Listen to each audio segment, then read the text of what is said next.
예, 우리 하나님 말씀 신약성경 고린도전서 1장 1절 말씀입니다. 우리 하나님 말씀 신약성경 고린도전서입니다. 1장 1절 말씀입니다.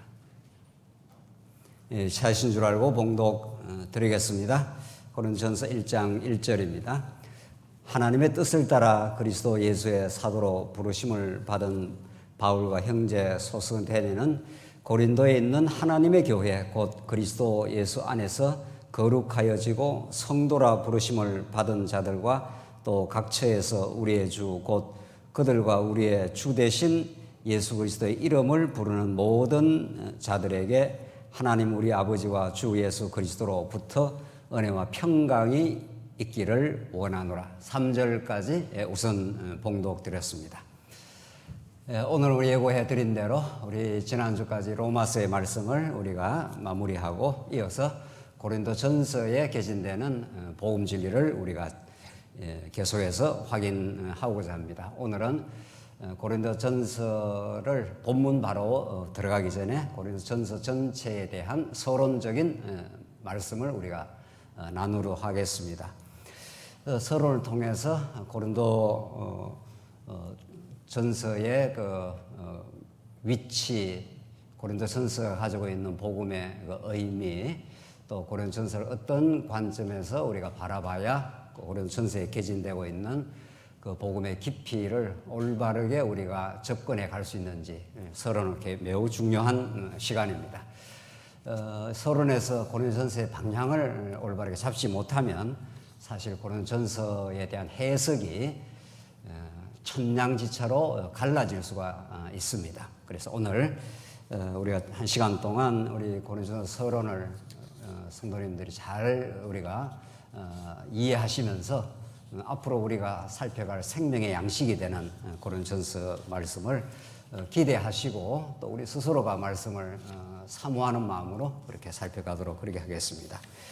서론적인 오늘 내용이 한 4가지 꼭지로 우리가 살피고자 하는데, 첫 번째가 이 고린도 교회 그 설립의 배경과 과정, 고린도 교회는 도대체 어떤 그 역사적 배경 또 그런 하나님의 섭리 가운데 세워지고 그 과정은 어떠했던가, 그런 것들을 살펴보면은 고린도전서의 전체적인 내용의 그 흐름을 우리가 발견하는 데 중요합니다. 두 번째, 고린도전서를 기록한 사도 바울이 어떤 기록 동기에서 어떤 목적에서 이 고린도를 썼는가.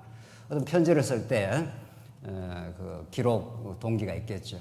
에베소서 혹은 데살로니가서 이거 다 바울이 썼는데 각 교회의 정황이 다릅니다. 그 교회들마다 부딪히고 있는 어려움 혹은 문제 상황이 다르기 때문에 그 문제 상황을 바울이 듣고 고린도 교회의 상황을 듣고 거기에 적절한 복음적인 답을 준 거죠. 궁극적으로 복음이라고 하는 것은 뭐 어떤 서신이든지 궁극적 원리는 동일하지만 이제 그걸 풀어가는 방식이 사뭇 다릅니다. 거기서 마치 복음이 뭐 다르다는 뜻이냐 이렇게 우리가 볼 수 있지만 다양성을 보이면서도 궁극적으로 통일되어 있다는 거죠. 이게 놀라운 그 메시지를 담고 있습니다. 그러니까 우리 로마서 혹은 고린도전서 혹은 갈라디아서가 교회의 그 정황들이 다 달랐고 거기에 적합한 바울이 복음을 전가하면서 주어졌기 때문에 고린도 교회가 도대체 어떤 상황이었는지 바울은 그 상황을 듣고 거기에 대해서 이제 고린도전서를 쓰게 됐다. 그걸 잘 이해해야 고린도전서가 우리에게 전하는 그 진리의 진의를 우리가 확인할 수가 있습니다. 그런 다음 세 번째로 이제 고린도전서의 그 주제가 무엇이고 고린도전서 1장부터 16장까지 전체 구조는 어떻게 엮여져 있는가. 사실은 우리가 시간의 한계상 뭐 1장, 2장, 3장 이렇게 살펴가지만 원칙적으로 말한다면 고린도전서는 처음부터 끝까지 한 번에 전부 읽는 것이 좋은 거죠. 그런데 사실 그렇게 우리 하기가 어렵기 때문에 우리가 계속 시간을 흐름을 타면서 읽어나가는데, 적어도 고린도 전체 1장부터 16장까지의 전체 흐름과 구조가 어떻게 되어 있는가, 이걸 우리가 파악하지 않고 그냥 부분에 쑥 들어가서 그냥 이 말 저 말을 읽으면은 우리는 진짜 흐름을 파악하기 어려운 거죠. 그래서 늘 우리가 이제 맹인이 코끼리 붙던 이야기를 하지 않습니까? 코끼리 전체가 도대체 어떤 구조로 의미로 되어 있는가를 확인하는 건 매우 중요합니다. 이제 마지막으로 고린도 전서를 어떤 관점에서 볼 것인가? 이건 이제 최종적이고 가장 중요한 부분인 거죠. 고린도 전서는 동일한 편지이지만 고린도 전서를 어떤 시각에서 어떤 관점에서 고린도서를 보느냐에 따라서 너무도 다른 해석의 결과가 나옵니다. 그래서 우리가 교회에 많은 교단이 갈라지고 심지어 이단까지도 생겨나는 거 아니에요? 마음대로 성경의 어떤 내용을 앞뒤 맥락과 관계없이 어떤 주제와 관계없이 또 성경 전체가 가리키고 있는 언약의 관점, 우리는 그걸 하나님 나라 언약이라 그렇게 하는데 그런 올바른 관점을 전제하지 아니하고 그냥 고린도전서를 마음대로 풀어버리면은 사실 진리를 우리가 듣는 게 아니라 사람의 관점을 집어넣어 가지고 사람의 생각을 읽어내는 거죠. 그런 경우는 얼마나 많은지 알 수가 없습니다. 자, 그래서 오늘 우리 첫 시간 우리가 서론적으로 이런 부분들을 하나하나 차분하게 우리가 살펴감으로 고린도전서의 진리의 깊이로 또 정도로 우리가 나아가길 바랍니다. 우선 첫 번째, 고린도 교회는 어떤 배경 속에서 설립되었는가, 어떤 과정을 통해서 이루어졌는가를 알 필요가 있습니다. 그게 사도행전에 잘 나와 있습니다. 이미 우리가 사도행전을 공부했지만 우리가 이제 고린도전서를 살피면서 이제 하나하나 살펴가도록 하겠습니다. 우선 고린도라는 지역, 고린도라는 도시의 성격을 우리가 좀 알 필요가 있는 거죠. 고린도라는 도시는 지금으로 말하면 그리스 반도의 가장 밑에 좀 있는 항구 도시입니다. 로마라든가 알렉산드리아와 더불어 고린도라고 하는 도시는 로마 제국의 아주 중요한 도시 중에 하나였습니다. 여기가 항구 도시였기 때문에 수많은 선박들이 오가고 또 상업이 발달하고 이제 그런 도시라고 알려져 있습니다. 특별히 고린도라는 도시는 성적 타락이 아주 극심한 곳이었다고 합니다. 그리고 지식을 강조했던 철학자들, 수사학자들이 모여들었고 이 도시 시민들은 그 당시 헬라 지식의 자부심이 아주 팽배했던 곳이었다고 합니다. 그래서 사도 바울이 고린도 교회의 성도들이 너희들이 모든 구변과 언변과 구변 혹은 지식이 너희들이 풍부했다 하는 것을 인정해 주기도 했습니다. 이런 도시의 배경 때문에 성도들의 삶은 하나님의 말씀에 사로잡히지 않으면 적극적으로 타락에 물들기 쉬운 곳이었고 그리고 서로 간의 지식의 자랑으로 분쟁을 일삼기 쉬운 그런 풍토, 그런 배경이었다는 걸 우리가 익히 알 수가 있습니다. 하나님은 이런 향락의 도시, 항구 도시, 그리고 세상 지식의 경합이 이루어지는 그런 도시 속에 하늘의 메시지, 진리의 메시지를 준비시켜 놓고 고린도 전서라고 하는 주옥 같은 진리를 하나님께서 만들어냅니다. 진흙탕 속에서 아름다운 연꽃이 이렇게 피어나듯이 하늘의 진리, 복음 진리는 깨끗한 바탕에서 이렇게 진리의 말씀이 펼쳐져 가는 게 아니라는 걸 우리는 고린도 도시의 성격을 살펴보면 고린도 전서의 말씀을 읽어보면은 그렇게도 많았던 여러 가지 문제점들이 고린도 교회에 이렇게 생겨나게 되는데 그 속에서 주옥 같고 보배로운 진리의 말씀이 하늘로부터 떨어졌고 이것이 고린도 교회를 갱신시키고 새롭게 만들었다 하는 것을 알 수가 있습니다. 여기에서 복음이 어떤 것이라는 걸 우리가 눈치챌 수가 있는 거죠. 사도행전 18장 1절 한번 가보십시다. 이건 직접 한번 여러분과 제가 확인해 보는 게 좋습니다. 그러면 고린도 교회가 어떻게 출현했는가를 자세하게 사도행전 18장 1절이 우리에게 가르쳐 주고 있습니다. 사도행전 18장 1절입니다. 읽겠습니다.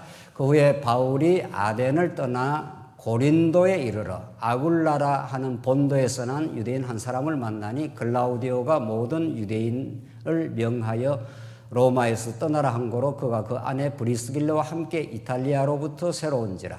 바울이 그들에게 가며 생업이 같으므로 함께 살며 일을 하니 그 생업은 천막을 만드는 것이었더라. 안식일마다 바울이 회당에서 강론하고 유대인과 헬라인을 권면하니라.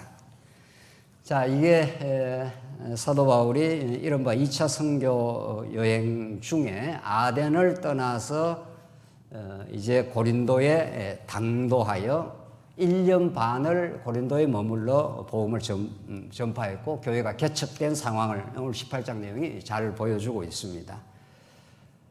사도 바울은 한 지역에 계속해서 목회를 한 그런 상황이 아니었습니다.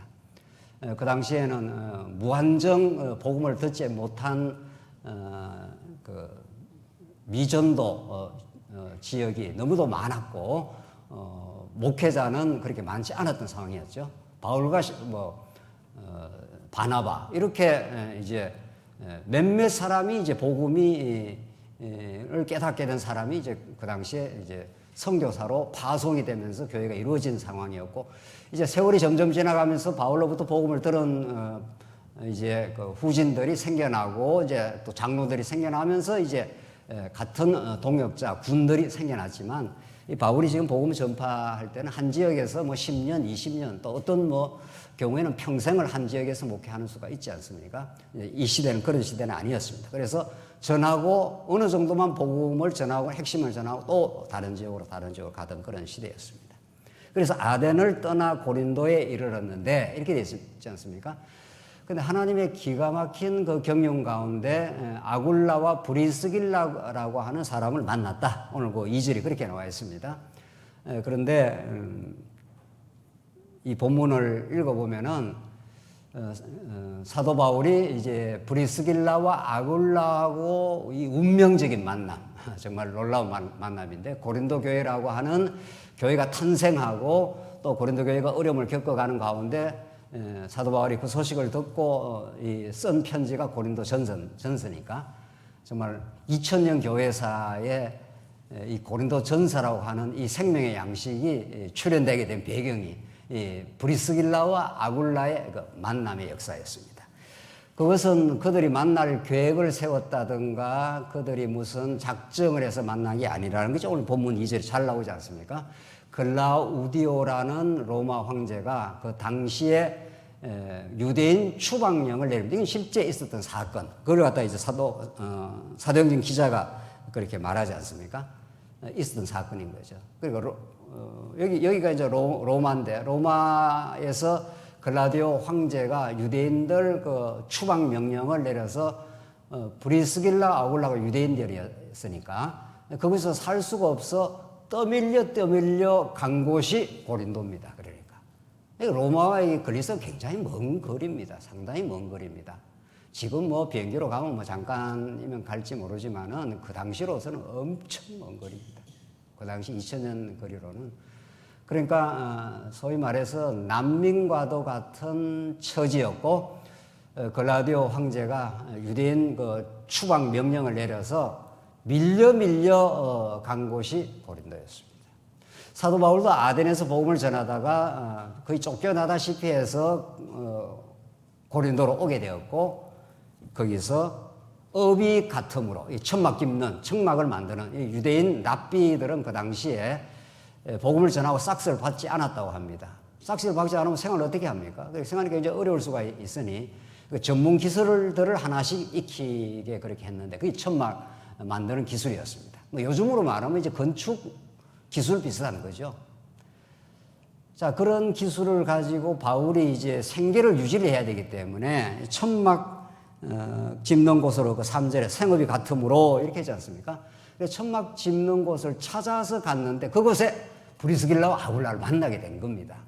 브리스길라 아굴라도 이제 그 같은 생업이 같은 자였다 이런 거죠. 자, 이게 정말 헬라 반도에 정말 2000년 그 역사에 이름을 남기게 되는 고린도 교회의 탄생 배경입니다. 이걸 통해서 우리는 교회라는 것이 정말 그 사람의 계획에 의해서 세워지는 것이 아니라는 것을 이 아주 단순한 이 사건 하나를 통해서 명백하게 알 수가 있습니다. 바울이 뭐 브리스길라 아굴라를 만나러 간 것도 아니고 브리스길라 아굴라가 로마를 좋아서 무슨 여행 간 게 아닙니다. 글라디오 우디오라는 황제가 로마 황제가 추방령을 내려서 살 수 없어 떠밀려간 난민 중에 한 사람이었습니다. 이것이 하나님의 교회를 탄생시키고 만들어내는 역사가 될 줄을 누가 꿈에도 알 수 있느냐는 거예요. 이 하나님의 교회를 이 땅에 출현시키고 성장시키고 하나님께서 지켜가시는 하나님의 그 놀라운 언약에 근거한 주권이라 우리는 그렇게 합니다. 이 브리스길라 아굴라를 우리 지난 시간 확인했습니다. 로마 16장에 사도 바울을 위해서 목이라도 내놓을 정도로 바울과 정말 하나가 된 동역자였습니다. 그리고 바울에게 직접 배워가지고 얼마나 성경에 정통을 했는지 그 아볼로라고 하는 그 당대 그 성경학자에게 한 수 가르쳐주는 그런 사람이었습니다. 하나님께서 정말 이 하나님의 나라인 교회를 세워가는 이 동력자를 하나님께서 이런 기가 막힌 역사를 통해서 만나게 하셨다. 그래서 하나님의 교회는 우리가 세운다. 정말 그렇게 말할 수가 없습니다. 하나님의 계획이 있어가지고 하나님의 뜻이 있어서 우리 교회를 하나님께서 이러저러한 경로와 이러저러한 계기에 하나님의 사람들을 불러주시고 만나게 하시고 하나님이 세우셨다. 이렇게 하는 거죠. 바울은 이런 생생한 그 역사의 흔적들이 있기 때문에 내가 교회를 세웠다 이렇게 하지 않습니다. 정말 자기도 어디로 가야 될지 몰라 아덴에서 쫓겨나다시피 해서 흘러내려간 곳이 고린도였는데 거기서 브리스길라 아굴라 만나고 그들에게 복음의 진술을 전해줬고 그들이 동역자가 되었고 하나님의 교회가 세워진 겁니다.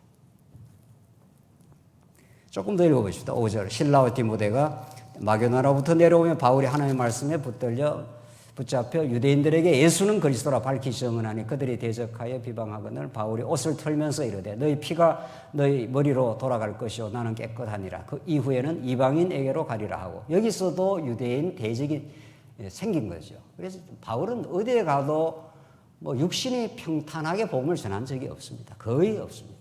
7절 거기서 옮겨 하나님을 경외하는 디도 유스도라 하는 사람의 집에 들어가니 그 집은 회당 옆이라. 결국은 브리스길라와 아굴라라는 동역자를 만나고 디도 유스도라는 집에 들어가서 고린도 교회가 세워졌다 이 말이죠. 네. 결국 자꾸 이렇게 동역자를 만나게 되는 겁니다.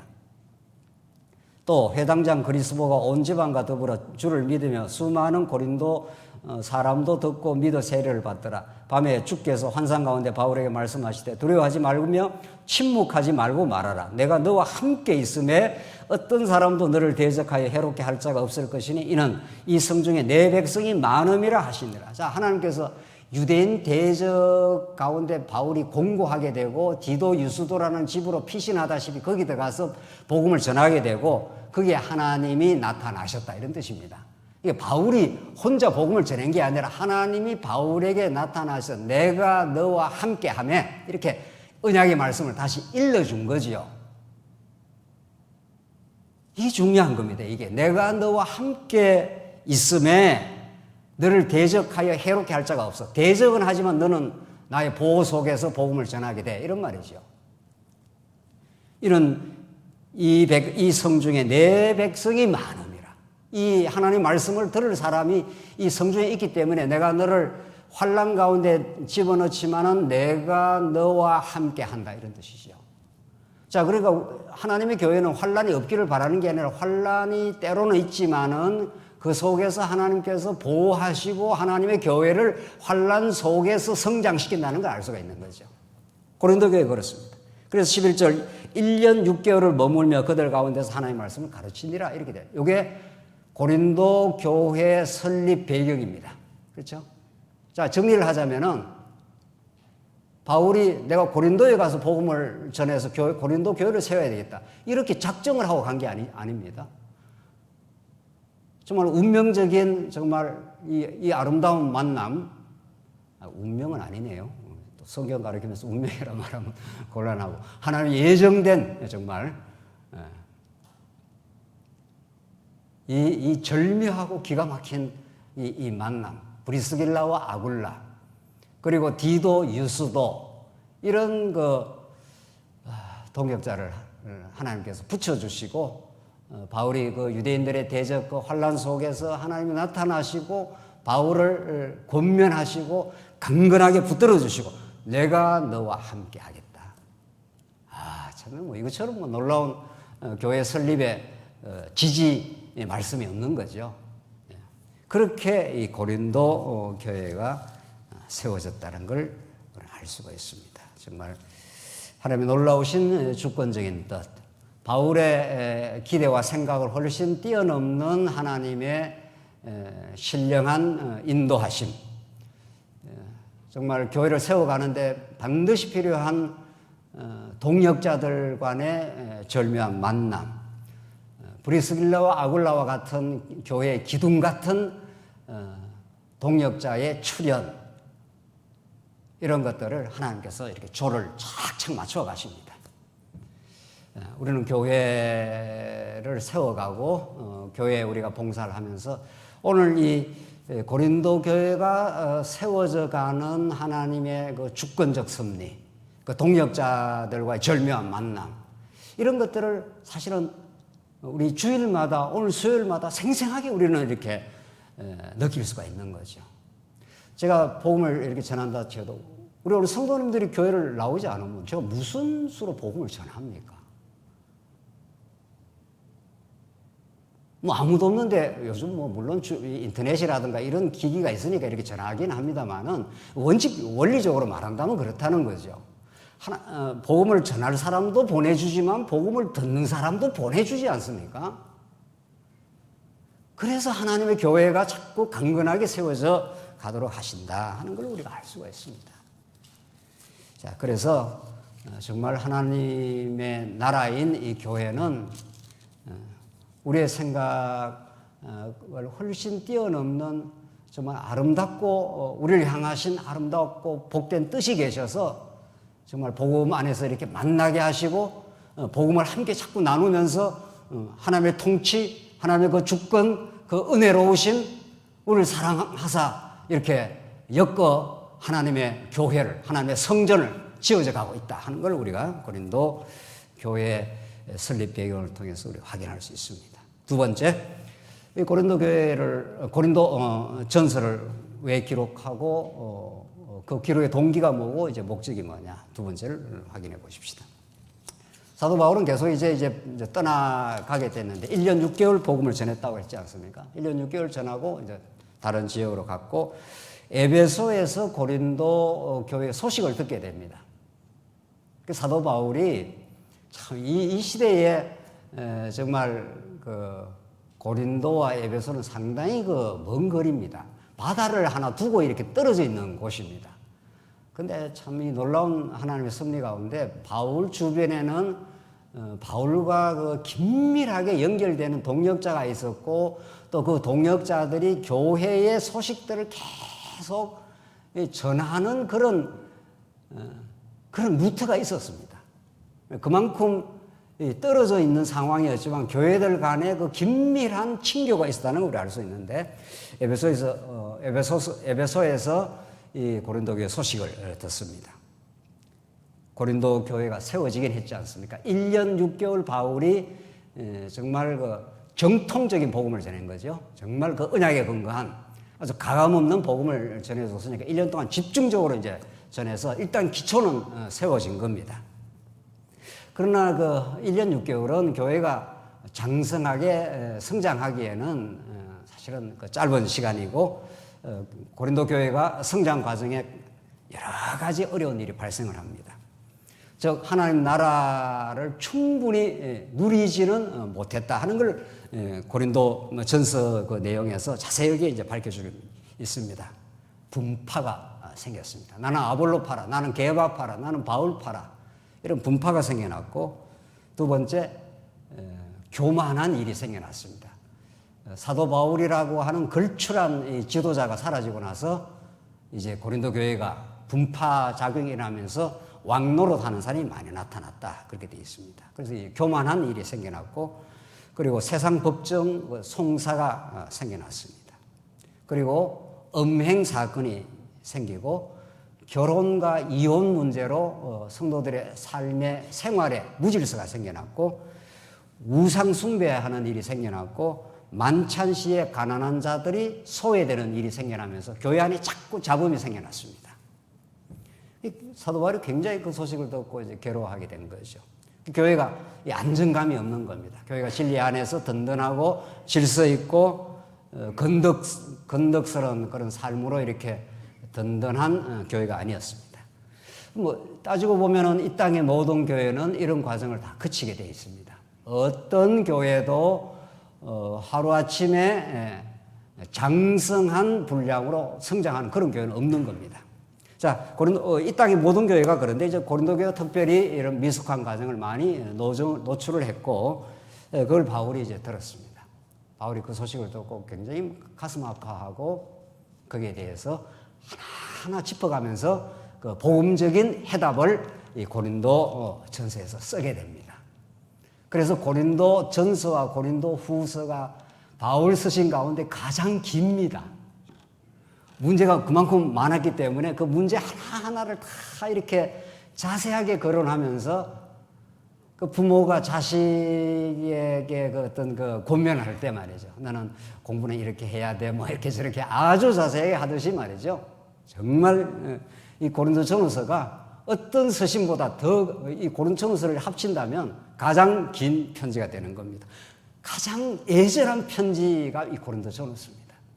그래서 우리가 정말 우리가 이 시대에, 우리가 뭐 어느 시대든 이 말씀을 듣는 거지만은 고린도전서는 정말 예절한 그리스도의 마음을 가지고 쓴 바울의 편지였습니다.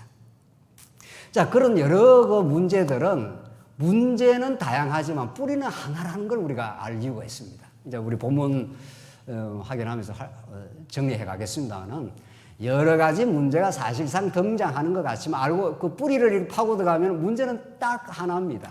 문제도 하나고 답도 하나입니다. 이게 여러분과 제가 이 땅에서 듣고 있는 그 위대한 혹은 단순한 복음의 메시지입니다. 문제가 여러 개라면은 답을 여러 차원에 해야 되잖아요. 그렇지 않습니다.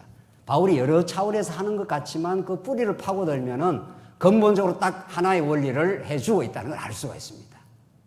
그래서 고린도전서는 정말 우리 삶 속에 나타나는 여러 가지 그 복잡하고 때로는 부딪히는 봉착하는 문제를 하나하나를 풀려면 하나하나 안 풀립니다, 사실은. 하나하나를 푸는 게 아니라 여러 문제의 그 뿌리가 되는 것이 뭔가를 파고 들어가게 돼 있고, 그 뿌리를 근원적으로 해명을 하고 뿌리를 드러내고 온전하게 정리해주는 복음의 능력이 있는 겁니다. 이제 본문에서 자세하게 설명하겠습니다. 오늘 서론이니까 간략하게만 하겠습니다.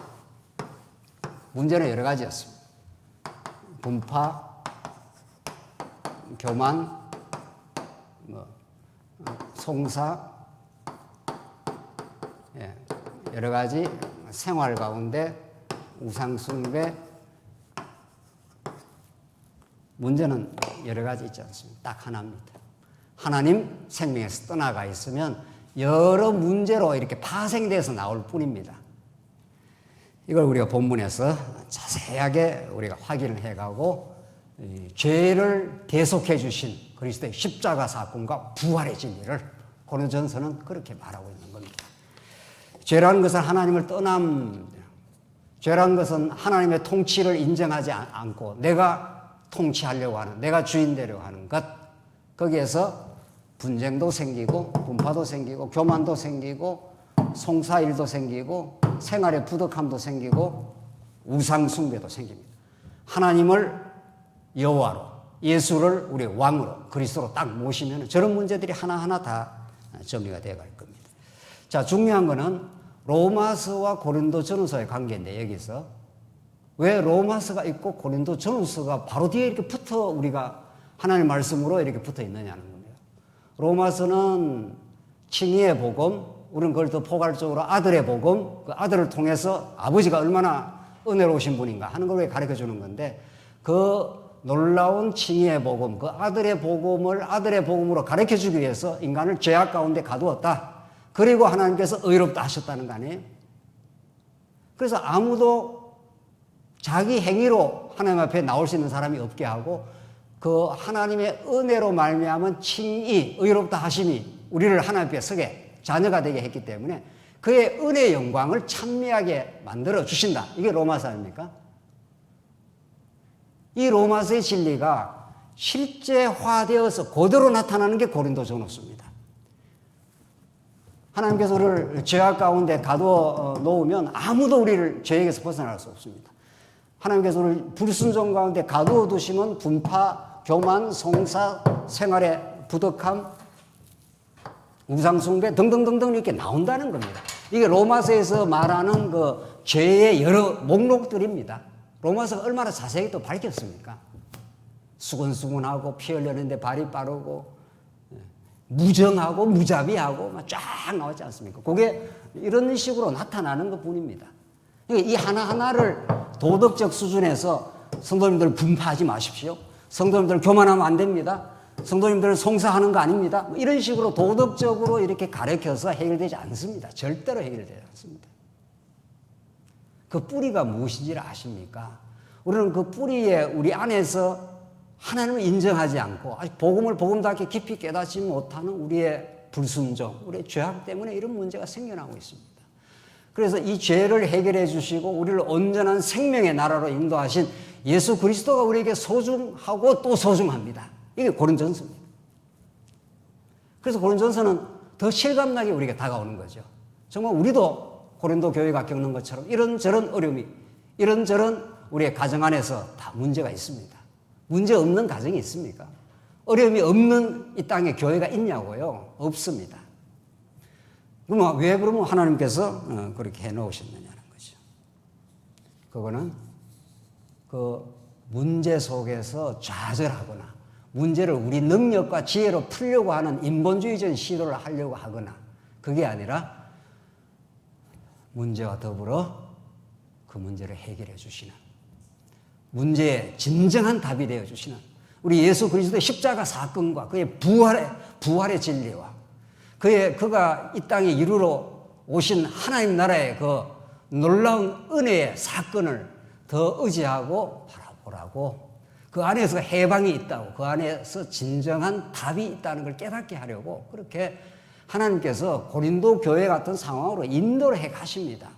고린도라는 그 교회, 그 성적 타락이 아주 문란했고, 그 부요한 그 도시에 세상 지식이 아주 넘쳐갖고 경쟁과 그런 경합이 많이 이루어지는 그런 혼란한 도시로, 그런 도시를 그 속에 사도 바울을 집어넣고 브리스길라와 아굴라를 넣어가지고 그 어둠 속에 빛을 발휘하도록 그렇게 말한 겁니다. 사랑하는 성도님들, 여러분과 제가 복음을 들으면은 오히려 어둠을 밝히는 빛이 되는 겁니다. 너희는 세상의 빛이라. 어둠은 어둠이 이기지를 못합니다. 세상에 이 어둠이 가득 차 있는데 세상이 어떤 방법, 어떤 지혜로 세상이 질서 있고 안정된 나라를 만들 수 있습니까? 없다는 것이 2000년 아니라 아담 타락 지금까지도 수많은 정치 철학자들이 대단한 정치가들이 등장했는지 몰라도 한 번도 이 땅에 아름다운 나라는 이루어져 본 적이 없습니다. 하나님의 나라만이 하나님의 아들 예수 그리스도가, 그러니까 로마서가 아들 복음을 말했지 않습니까? 그 아들 복음만이 이런 여러 가지 이것들이 다 우리를 괴롭히는 일들이란 말이죠. 분파, 교만, 송사, 부덕한 생활, 우상숭배 이런 것들이 다 우리 생활을 혼란하게 만들고 괴롭게 만드는 일들입니다. 그것이 그냥 생겨난 게 아닙니다. 뿌리를 파고 들어가면 내가 하나님 노릇하는 것, 내가 내 죄를 깨닫지 못하는 것, 내가 얼마나 죄인이라는 걸 자각하고 인정하지 못하는 데서부터 나오는 것들이죠. 그러니까 결국은 로마서에서는 이걸 가르쳐 줬잖아요. 하나님께서 죄인을 의롭다 했다는 거 아닙니까? 무조건 의롭다 하십니다. 그리고 고린도전서는 죄의 여러 정상들이 이제 나타나면서 다시 복음으로 이렇게 되는 거예요. 로마서의 복음으로 다시 돌아오라 이런 뜻입니다. 그걸 재설명을 지금 하고 있는 겁니다. 교회 현실에 문제와 봉착된 고린도 교회를 향해서. 그래서 이 고린도 전서는 문제 많은 고린도 교회지만은 더 그 답이 되시는 그리스도의 진리가 더 오롯하게 드러나고 우리들에게는 더 실감나게 들려오는 하늘의 메시지가 되는 겁니다. 사랑하는 성도님들, 문제 없는 성도는 있습니까? 지금 가정에나 뭐 여러 가지 사업 현장이나 우리 교회나 문제 없기를 바랍니까? 그렇지 않을 겁니다. 이 땅에 어떤 인생도, 어떤 가정도, 어떤 교회도 문제 없음이라는 건 천국 가야 사라집니다. 완전히 사라지는 거는. 문제와 더불어 살고 우리는 문제 때문에 고통을 받고 그 고통 때문에 그리스도에게로 가고 있는 중일 뿐입니다. 그 답을 얻으셨습니까? 그 진정한 깊이의 답을 우리가 얻기만 한다면은 오히려 문제 때문에 고통받다가도 우리는 하늘의 진리를 깨닫고 새 힘을 얻고 오히려 문제가 있어서 내가 이 십자가 앞으로 왔다고 이 부활의 진리를 내가 놓을 수가 없다고 그런 정말 진리의 사람으로 하나님께 만들어가고 있습니다. 자, 주제와 구조를 보십시다. 주제는 건덕의 복음이라는 거 우리 잘 알고 있습니다. 하나님이 교회를 세워간다. 건덕이라는 건 내가 세우는 게 아니라 하나님의 복음이 우리를, 그러니까 고린도 교회는 좀 미숙한 교회였지 않습니까? 아직 어린 교회라 볼 수 있는 거죠. 그러니까 점점 강건한 교회로 세워간다 이런 뜻이고, 크게 봐서 이렇게 되어 있습니다. 고린도 교회. 이 고린도 전서도 약속으로부터 시작합니다. 놀랍습니다. 우리 로마서에서도 약속으로부터 시작했는데 고린도서도 약속으로 시작하고 1장부터 4장까지가 분쟁이라는 어려움을 딱 이 화두를 던지면서 이 분쟁을 해결하는 원리가 오직 그리스도 안에만 있다 이렇게 밝힙니다. 십자가의 도가 하면서 이렇게 그리스도만이 하나님의 지혜요 하나님의 능력이신 그리스도만이 분쟁에서 해방시키는 단합시키는 원리다. 이게 1장부터 4장까지입니다. 5장부터 11장까지가 앞에서 밝힌 여러 문제를 나열하고 이 문제점들을 이렇게 지적을 하는 겁니다. 너희는 이러이러한 문제가 있어. 이러이러한 어려움이 있어. 이러이러한 것들이 참 안타까운 일이다. 하면서 바울이 계속 그 안타까움을 표현하고 있습니다. 그리고 12장부터 15장이 다시 이 해답이 나옵니다. 12장입니다. 교회는 한 몸이다 하는 게 12장이고 13장은 그 한 몸을 한 몸 되게 만드는 건 그리스도의 사랑 외에는 없다. 그 다음 14장은 예언과 방언이 아니라 진리를 깨닫는 게 중요하고 15장이 부활의 진리고 16장이 이런 진리에 근거한 권면을 해주고 있습니다. 이렇게 되어 있습니다.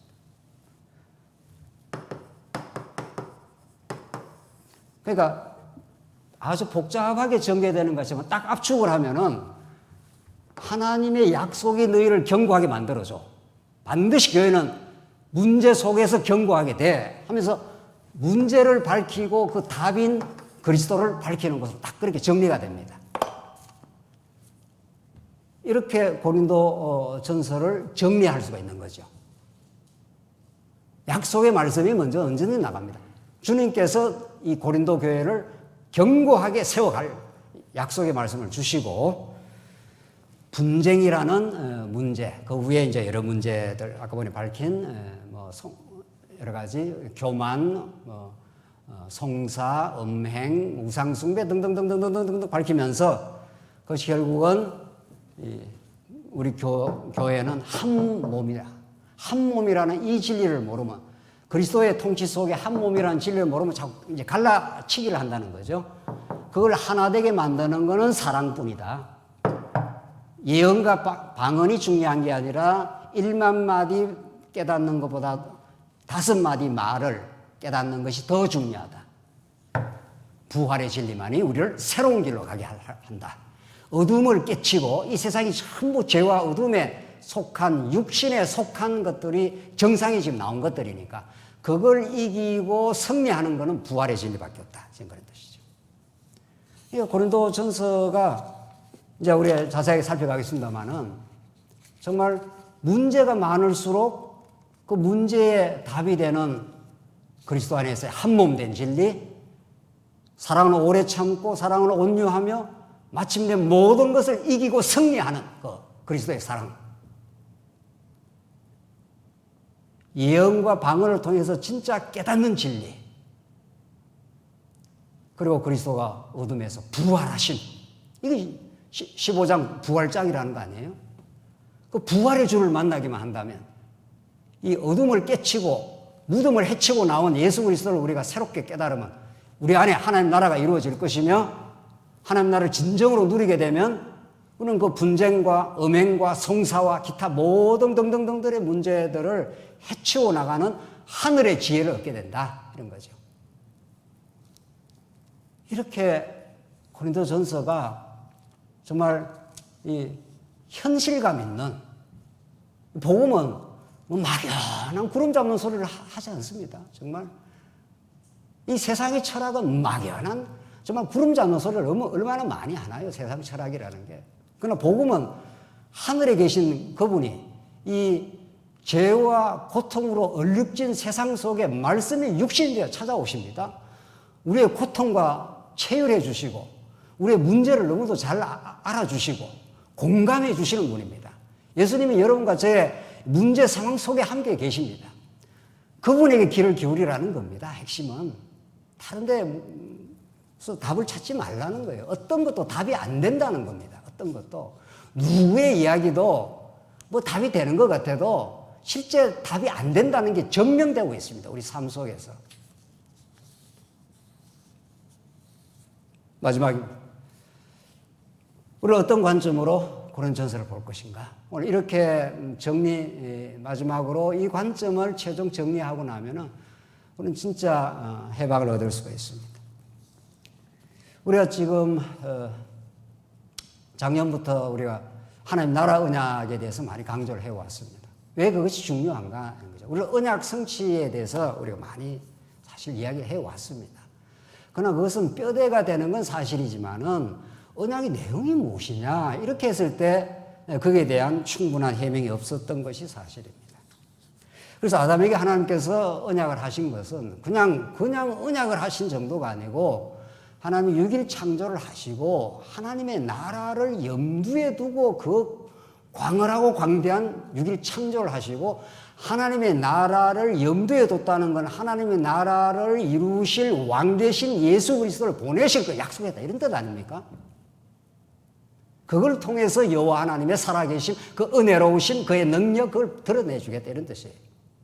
그러니까 언약을 이룬다는 것이 너무도 중요한 뼈대이긴 합니다만은 그 언약의 내용이 뭐냐?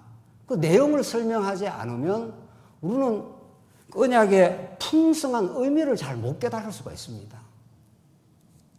그래서 우리는 하나님 나라에 관한 언약을 아담에게 하고 그것을 노아, 아브라함에게 그대로 이루어주되 하나님의 나라는 반드시 제사장 나라의 방식으로 이루어집니다. 오늘 이것만 하고 우리 다음 시간 이제 더 자세하게 하겠습니다.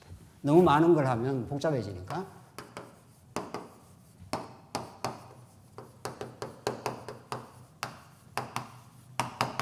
이게 구약 전체를 가로지르는 핵심 키워드입니다. 구약 전체를 이게 가르칩니다. 이게 언약의 내용이니까요. 언약이라는 게 너무도 중요한 건데 뭐를 언약했는가 하는 겁니다. 6일 창조는 뭐 어떤 걸 이루려고 6일 창조를 하신 여호와 하나님이냐 이거죠. 근데 하나님 나라를 이룬다. 이 하나님 나라가 우리의 꿈입니다. 하나님 나라가 예수님이 이 땅에 오셔서 가장 간절히 기도했던 내용이 하나님 나라가 이 땅에 임하오시면 하늘에서 뜻이 이루어진 것처럼 땅에서도 이루어지이다 했지 않습니까? 하나님 나라가 이 땅에 이루어지게 해달라는 거예요. 왜? 이 땅이 갈등과 전쟁과 어둠으로 가득 차 있기 때문입니다. 모든 인류가 아담 타락한 이후 괴로워하고 있습니다. 그래서 불교에서는 오직 괴로우면은 고해의 바다라. 그 불교가 현실은 정확하게 보는 겁니다. 답을 못 내서 그렇지. 사랑하는 사람 헤어져서 괴로워, 사랑하는 사람 못 만나서 괴로워, 자식이 있으면 있는 대로 괴로워, 없으면 외로워서 괴로워. 어떻게 해결합니까? 해결 안 된다는 거예요. 어떤 것도 해결이 아니라는 거예요, 이 땅에. 하나님을 떠난 인생에게는. 그래서 하나님 나라가 없습니다.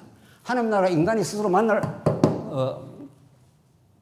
세울 수가 없습니다. 그래서 아담에게 하나님 나라를 언약하시고 아담이 타락해버렸지 않습니까?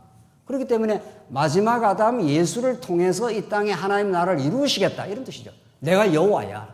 내가 아버지야 너의. 핵심은 그거예요. 그 관점으로 우리는 이 고린도 전후서를 보겠다 이런 뜻입니다. 그런데 하나님 나라는 어떻게 이루어지는가 하면 구약에서 제사장 나라의 방식으로 이루겠다 이런 뜻입니다. 이건 좀 설명이 필요하죠.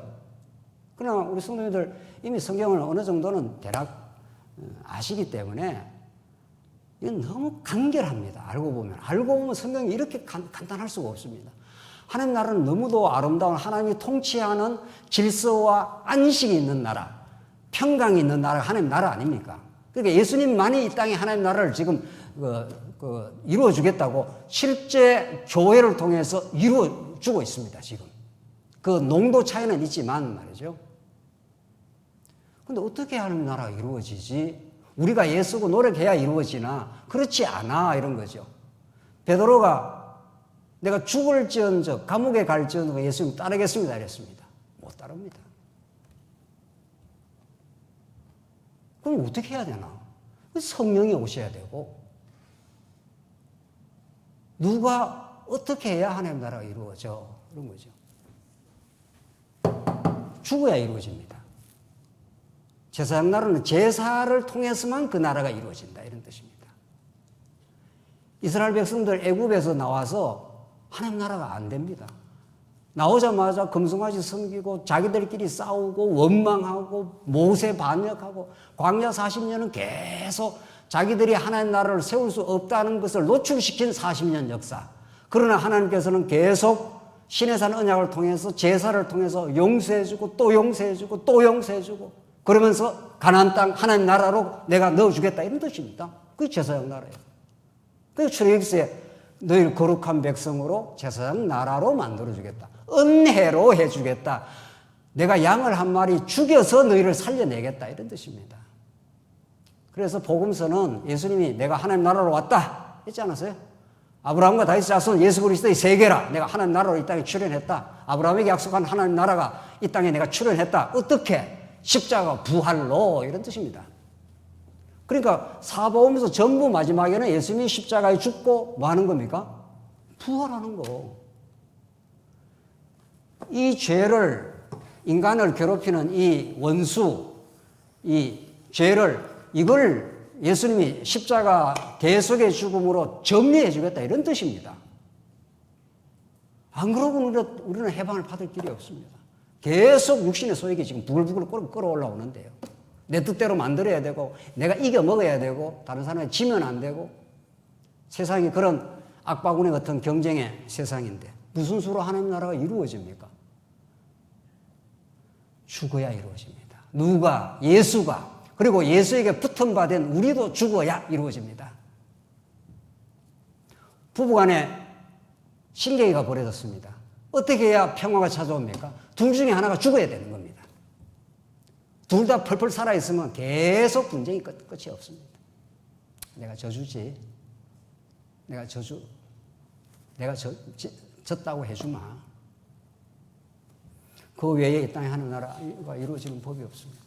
그 그리스도의 마음을 오늘 고린도 전서는 우리에게 가르쳐 줍니다. 그 제사장 나라를 대속의 죽음을 통해서 새롭게 건설하는 새로운 나라를 만들어주겠다. 이게 고린도전서입니다. 이 문제 많았던 고린도전서, 어려움이 많았던 고린도전서가 아니라 고린도 교회를 새로운 교회로 탄생시키는 그 능력이 제사장 나라의 핵심인 예수 그리스도가 오셔서 십자가의 복음과 이 그리스도 십자가의 복음과 이 부활의 복음으로 고린도전서 앞뒤를 꽉 메우고 있습니다. 앞에는 십자가, 뒤에는 부활, 이런 식으로.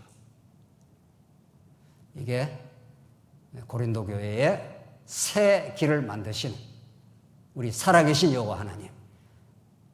고린도 교회를 세우시고 그들과 떠나가지 아니하시고 그들의 어리석음을 노출을 시켜서 너희들의 능력으로 교회를 세우는 게 아니지 하는 걸 깨닫게 하시고 십자가 부활의 능력으로 다시 고린도 교회를 갱신시키고 성장케 하시고 건덕을 만들어 주시는 그 살아계신 여호와 하나님, 그 능력의 하나님, 그분이 지금도 살아계십니다.